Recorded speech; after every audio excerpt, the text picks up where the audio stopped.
The call came at midnight, not the kind you ignore, not the kind you sleep through. Her voice was low, trembling, like she was confessing a sin she didn't believe in. "Don't come home tonight." 4 words. No explanation, no slip of emotion, just a pause too long, like she was waiting for me to ask why. I didn't. Silence is a weapon. The line clicked dead, and I sat there in the dark, the walls pressing closer with each second. My reflection in the window looked foreign, jaw locked, eyes hollow. A man already knowing. A man unwilling to say it out loud. The next morning she moved around the kitchen like nothing had happened. Hair tied back, coffee poured, smile rehearsed. But the air was different, thin, like breathing through glass.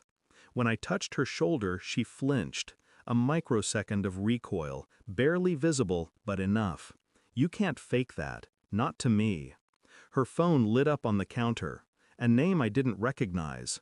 Too casual, too familiar. She snatched it before I could blink, laugh bubbling up from her throat, forced, brittle. And in that laugh I heard the fracture. The sound of loyalty rotting in silence. I didn't accuse, I didn't raise my voice. Instead, I stored it away, folded the moment like a knife. Because betrayal is best revealed in its own time. I began with the quiet work, the kind no one sees. Deleted calls retrieved, hotel charges hidden in the accounts, a scarf in her drawer I'd never seen her wear, perfume clinging to her skin, not the one I bought.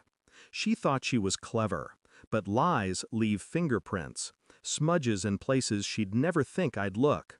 I mailed a swab of our daughter's DNA, not because I doubted she was mine, but because I wanted certainty carved in stone, truth, in black and white, undeniable. I became an actor in my own home, smiles at dinner, nods at her stories, a steady hand on her back when others were watching. But inside was fire contained in glass. Each night I lay beside her, listening to her breathe, wondering if she was dreaming of me or of him. The envelope arrived on a Tuesday. Plain, unmarked, heavy with consequence. I opened it slowly, methodically, as though rushing would change the ink. The child was mine, no doubt. My blood, my flesh. But the records from her phone, the hotel receipts, the trail I had pieced together, all pointed to the same man, a colleague, someone she swore was just a friend. That night I slid the printouts across the table. No words, no accusations, just evidence. She read them in silence. Color drained from her face.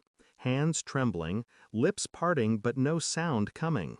I watched her break, quietly, methodically. "Say something," she whispered. I didn't, because silence is heavier than rage. The next day I scheduled dinner with her parents, her closest friends. Our daughter asleep upstairs, innocent, untouched by the filth below. I placed the folder on the table between us. Every lie, every receipt, every message. Her world collapsed under their eyes, not mine. She reached for me, a plea in her voice, raw and trembling. "Please, please don't." I leaned back, composed, detached, watching her drown in her own confession without lifting a finger.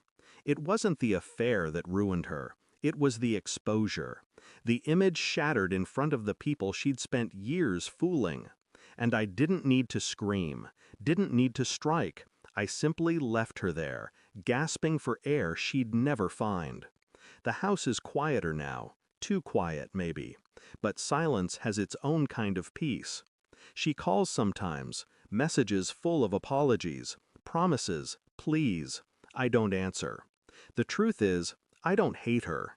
Hatred would mean I still care. What I feel is colder, cleaner, indifference. Because betrayal doesn't just end love. It embalms it, preserves it in a glass case where I can look at it whenever I want and feel nothing. The last time I saw her, she tried to meet my eyes. I didn't give her that mercy. I walked past, unmoved, and for the first time in months, I could breathe. She thought the worst thing I could do was leave. She was wrong. The worst thing I did was survive her.